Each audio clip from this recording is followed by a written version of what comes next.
வீட்டு பட்டியல் கணக்கிடும் போது களத்தில் ஏற்படும் மிகவும் இக்கட்டான மற்றும் முக்கிய சூழல்கள் மற்றும் அவற்றை எதிர்கொள்ளும் வழிகளை நாம் இந்த வீடியோவில் பார்க்க இருக்கிறோம்.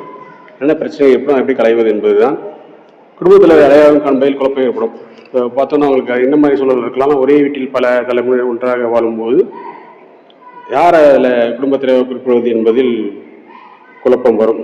அவ்வாறு குழப்பம் வரும்போது அந்த பிரச்சனைக்கு தீர்வு என்ன அப்படின்னா, உங்களுக்கு குடும்பத்தில் உள்ளவர்களால் தலைவராக ஏகமாக ஏற்றுக்கொள்ளப்பட்ட மற்றும் அன்றாட முடிவுகளை எந்த நபர் அதில் எடுக்கிறாரோ, அது ஆணாக இருக்கலாம் இல்லை பெண்ணாக இருக்கலாம், மாற்றுத்திறனாளியோட இருக்கலாம், அவங்கள தான் தலைவராக பதிய வேண்டும்.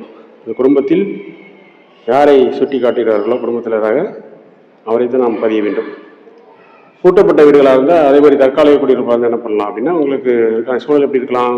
கணக்கெடுப்பாளர் வரும்போது வீடு கூட்டியிருக்கும், அல்லது வேலைக்காக வெளியூரோ அல்லது வெளிநாடோ சென்றிருக்க வாய்ப்பு இருக்கிறது.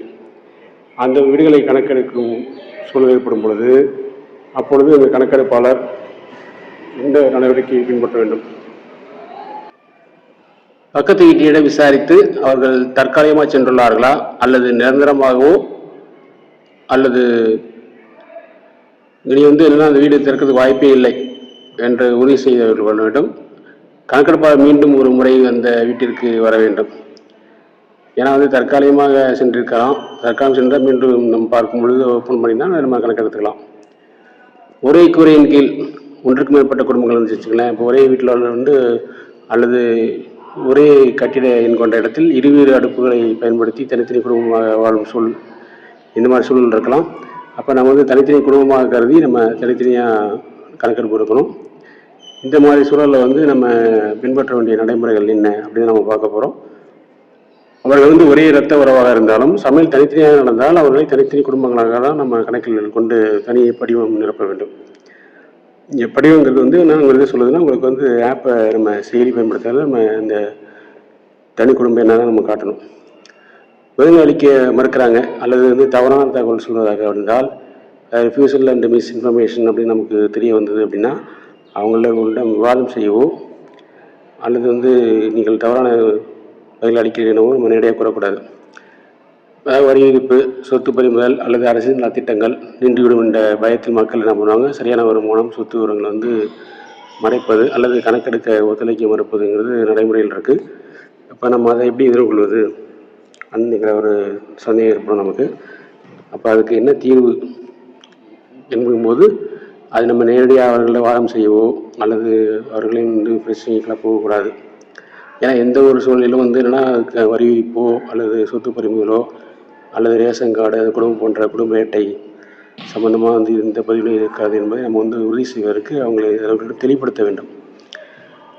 அந்த தரவுகள் முழுக்க ரகசியம் வைக்கப்படும் அப்படின்னு சொல்லணும்.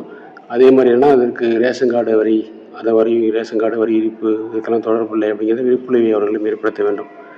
இதுதான் என்னென்னா அந்த அவர்கள் உண்மையான தரவுகளை கொடுப்பதற்கு வழிவகுக்கும்.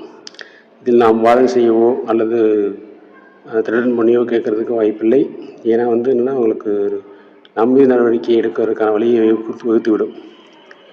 எல்லைக்கோடு மற்றும் கட்டிட எண்கள் குழப்பம் ஏற்படுத்தி வச்சுக்கலாம். இப்போ கிராமம் அல்லது வாடகை எல்லையில் உள்ள வீடுகள் எந்த பகுதிக்கு கீழ் வரும் என்ற குழப்பம் மற்றும் புதிய வீடுகளுக்கு கட்டிட எண் இல்லாமல் இருக்கிறது, இதெல்லாம் என்னென்னா அவனுக்கு எல்லைக்கோடு மற்றும் கட்டிட எண்கள் மீதான குழப்பம் ஏற்படுவதற்கான வாய்ப்பு. இதை எப்படி தீர்வு செய்வது அப்படிங்கிறத தான் நம்ம பார்க்க போகிறோம். வாடகை எல்லைகள் வீடுகளில் எந்த பகுதி கீழே வரும் அப்படின்னு பார்க்கணும் அப்படின்னா, கணக்கெடுப்பு இடப்பத்தை சரிபார்த்து பஞ்சாயத்தில் நகராட்சி உதவியுடன் அந்த அலுவலக உதவியுடன் எல்லையை உறுதி செய்த பின்பே பதிவுகளை தொடங்க வேண்டும். விஓ, தாசில்தார் இவர்கள் மூலமாக என்ன பண்ணிக்கலாம், அந்த வரைபடங்களை காமிச்சு அந்த எந்த எல்லைக்கு உட்பட்டது இந்த பகுதி அப்படிங்கிறத உறுதி செய்த பிறகு நம்ம என்ன பண்ணலாம், நம்மளோட பதிவுகளை மேற்கொள்ளலாம். நன்றி.